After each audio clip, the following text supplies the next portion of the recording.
So Taz, Coach was just saying that he thought it was just confidence, which was the biggest factor in your, increased offensive output. Is it that simple, or are there other things that have helped get you to where you're at?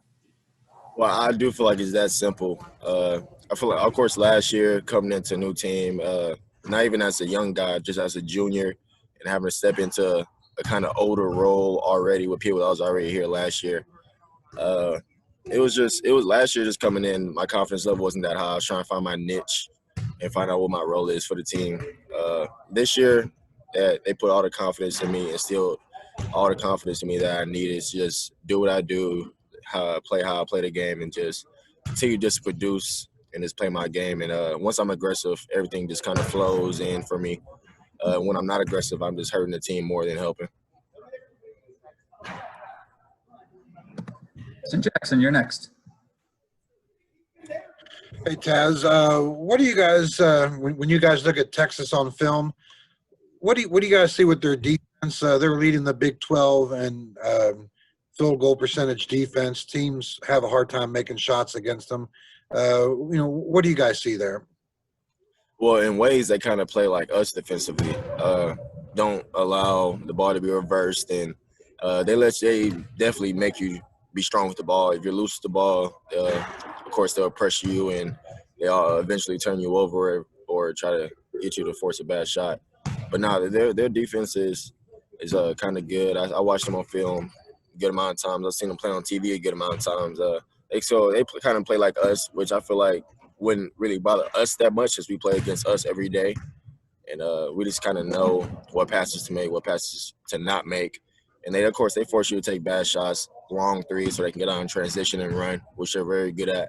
We just got to be strong with the ball, make smart passes, and definitely make smart decisions with the shots and passes that we take. If I could follow up real quick, obviously you're a shooter and a scorer, and when you see a defense like this, does that present a do your eyes kind of light up? Do you like a challenge like this for as a scorer versus a good defense? Well, that's why we're here. That's why I'm in the Big 12. That's why I'm that's why I play Division I basketball. I came here to play against the best, and of course, you're gonna be challenged by the best in this league. Everybody from top to bottom is pretty much a game. There's no easy win in this league. So yeah, their defense is definitely gonna challenge me, and I'm gonna take on the challenge head on, and I hope my team will too. Great.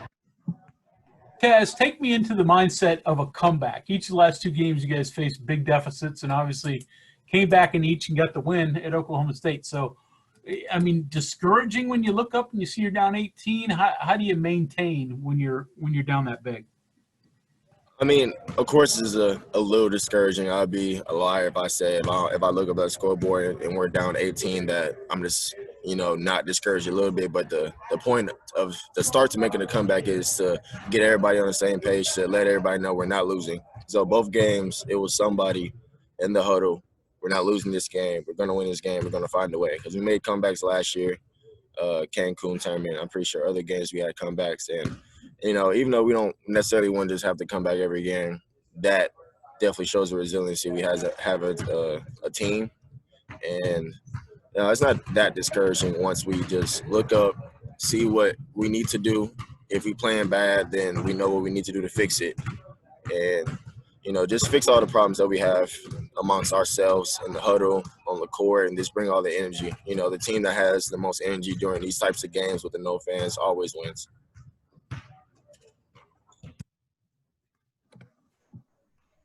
Go ahead, Tom Bragg. Hey, Taz, just curious what it's been like working with Jawan Staten this year, a guy that played that position and has played for Hugs before. Just what's it been like having him around? Oh, having Wani around is great. He shows you a different type of insight that you or the coaches even know. Because, again, he played on his court recently. He played in the NBA, played overseas, played professional ball. So he just has a different type of knowledge than me and different type of knowledge than anyone here. He tells you straight up what it is. And, of course, he helps you off the court, works on things like – he works help with me with ball handling and just getting the spots offensively. and just not being complacent. Just don't make every shot a tough shot, and just try to get a lot of easy shots. So having Wani is definitely a great help here. John Antonic. Other than scoring more points in Texas, for West Virginia to beat Texas on Saturday, you've got to do what? We have to defend. We have to box out. We have to defend the transition offense.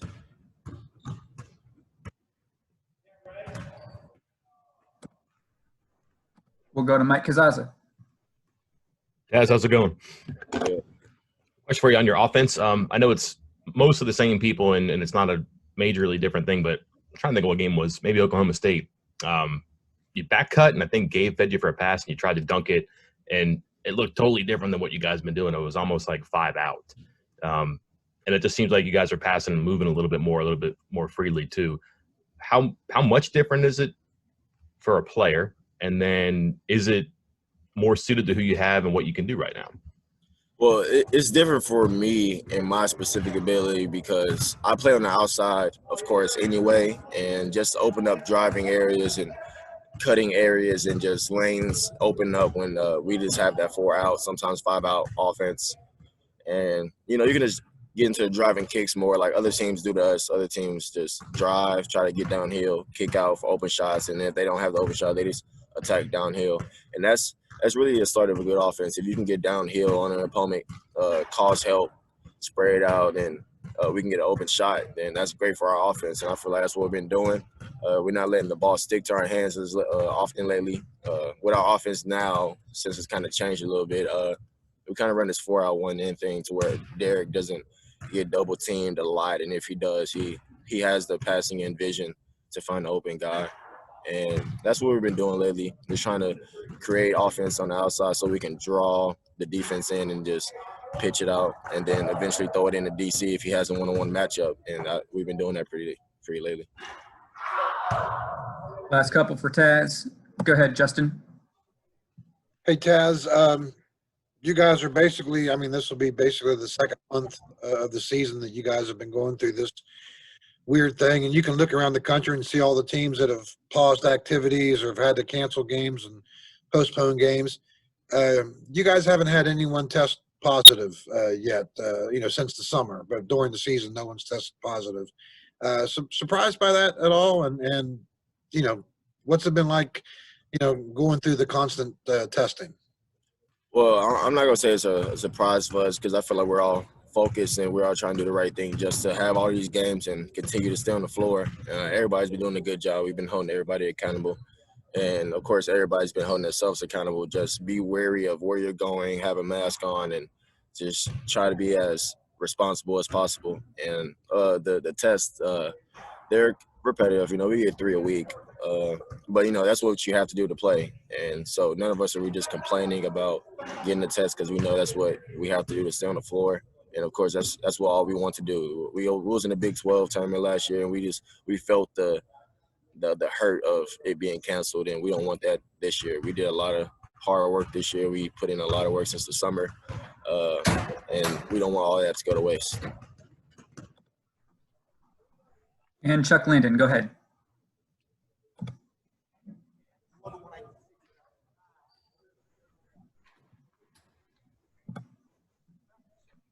Go ahead, Chuck. All right, let's try this again. Taz, you hear me? Yeah, I can hear you. Okay. Hey, what's the feeling? Trim looks about 4 feet. What's that feel like? You can repeat it again. It kind of cut out during the middle. Oh, okay.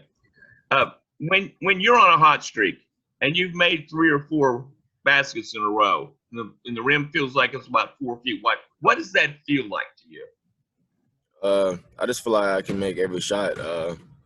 Always from the beginning, I don't never really feel like I'm going to miss any shot. Every time I shoot, I think the shot is going in. That's how I was just raised, and that's how I was just taught as a basketball player to feel like when I shoot the ball. But once I make 3, 4, 2, however many, I just feel like I'm just good for the rest of the game. I finally found the type of range and found the distance and of what the jump shot is supposed to be, because every basketball is different. Every court, every rim is different from where we play in. So finding that rhythm during the game definitely helps me. And I know when I make shots, my other teammates just kind of go along. If you see the bench every time we make shots or somebody go on the streak, we all are praising him, we all are clapping, and we're all just into the game. So when I make a couple shots in a row, I definitely feel like the rim is way bigger than what it is, and I just try to make as many as I can during the game.